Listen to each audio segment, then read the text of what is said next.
வேணா நாளைக்கு கவனிச்சு பாரு. வேதவள்ளி கீழே போனா எல்லாரும் சந்தோஷமா சாப்பிட்டியாமா, என்ன பண்ற ஏது பண்றேன்னு பாசமா கேட்பாங்க.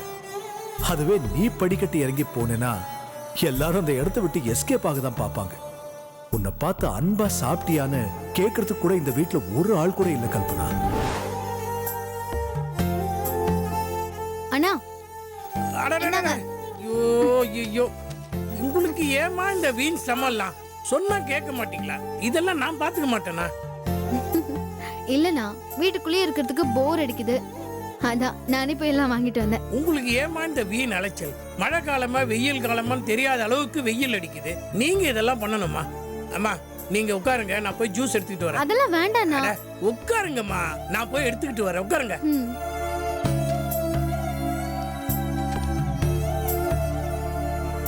அம்மா இந்தாங்க ஜூஸ். தேங்க்ஸ்ண்ணா. என்னம்மா நீங்க வேலைக்காரனுக்கு போய் தேங்க்ஸ் எல்லாம் சொல்லிட்டு? அண்ணா நீங்க சர்வன் கிடையாது, என் அண்ணன் மாதிரின்னு நான் பல தடவை சொல்லிருக்கேனா இல்லையா?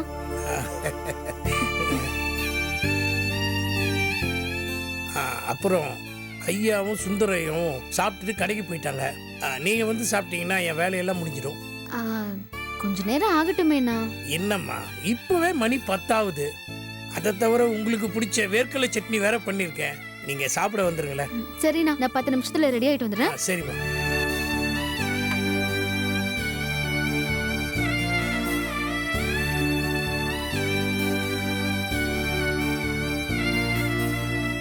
வேதவள்ளிய கூட பிறந்த தங்கச்சி மாதிரி பாத்துக்கிறாரு. இதுவே நாம கீழே போனா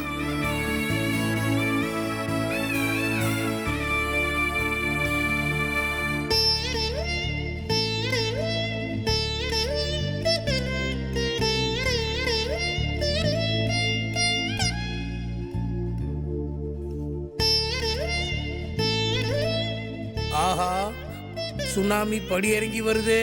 இறையா, இது கிட்ட மாட்டணும். அப்படிதான், எப்படியாவது எஸ்கேப் ஆயிடு. அண்ணே அண்ணே உங்களதான். ஐயோ மாட்டணுமே, இன்னைக்கு நேரமே சரியில்லை போல.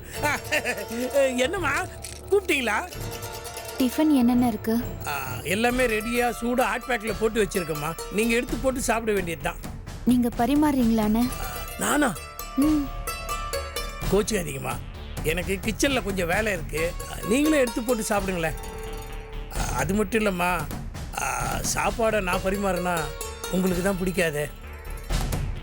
இட்லியை கையில் எடுத்து கொடுத்தா உங்களுக்கு தான் பிடிக்காது.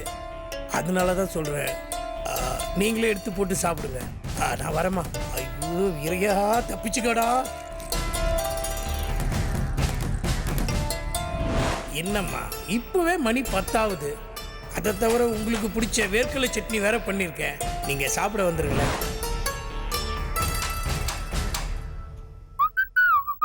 தம்பி அண்ணே, ஒரு சின்ன ஹெல்ப். சொல்லுங்க. மெடிக்கல் ஷாப்ல மருந்து வாங்கிட்டு வந்து தர முடியுமா? ஆகா, வீட்டில் இத்தனை பேர் இருக்கும்போது நம்ம கிட்ட கரெக்டாக வந்து கேட்குறாங்களே. இதுக்கு மேல என்ன சொல்ல போற? சொல்றதுக்கு வேற ஏதாவது போய் இருந்தா சொல்லிடு. அவதான் ஏமாத்தி எல்லாத்தையும் என்கிட்ட இருந்து பறிச்சிட்டான்னு பார்த்தா நீயும் இப்ப அதே தான் பண்ணிருக்க. ஏன் ஆலியா, ஏன் இப்படி பண்ண?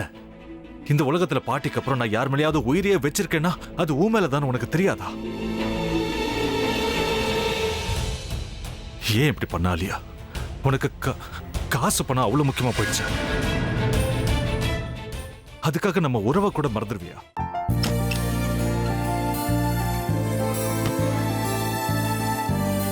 சக்தி சக்தி, ஒரு நிமிஷம்.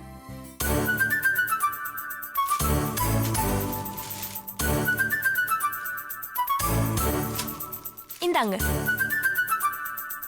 என்ன இது? உங்களுக்கு பிடிச்ச பிராண்ட் செப்பல். இது என்ன, நான் தலையில வச்சுட்டு தூங்கணுமா? சரி, அதை விடுங்க. இங்க பாத்தீங்களா, டைம் பீஸ். இதோட அலாரம்க்கு தான் நீங்க டெய்லி எந்திரிக்கணும். அதெல்லாம் என் மொபைல்ல இருக்கு. முத்து, முத்து, என்னடி இவன் முத்துன்னு ஒருத்திய உருவாக்கி விட்டான். செல்விய மறப்பான்னு பார்த்தா எப்ப பார்த்தாலும் முத்து முத்துன்னு கூப்பிட்டு இருக்கான். முத்துவ கூப்பிட மட்டுமா செய்யறான், முத்துவ வச்சு என்னென்னமோ செய்யறான். நாம தான் இழிச்ச வாய் மாதிரி வேடிக்கை பார்த்துட்டு இருக்கோம். என்ன முறைச்சு என்ன பிரயோஜனமாயா? உனக்கு வேற குரல் போயிடுச்சு. அடுத்து அவ செல்வியை கூப்பிட்டானா என்ன பண்ண போற?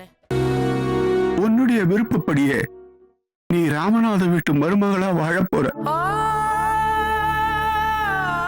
கண்டிப்பா என்னுடைய ஸ்தானத்திலிருந்து அவன் உன்னை நல்லா பார்த்துக்குவான் அம்மா. டேய், அவரை பத்தி தான் உனக்கு தெரியும்ல. அவர் எந்த முடிவு எடுத்தாலும் அதான் ஃபைனல். நம்ம அப்பா வேணுமா வேணாமாங்கிறத நீயே முடிவு பண்ணிக்கோ. வாடா.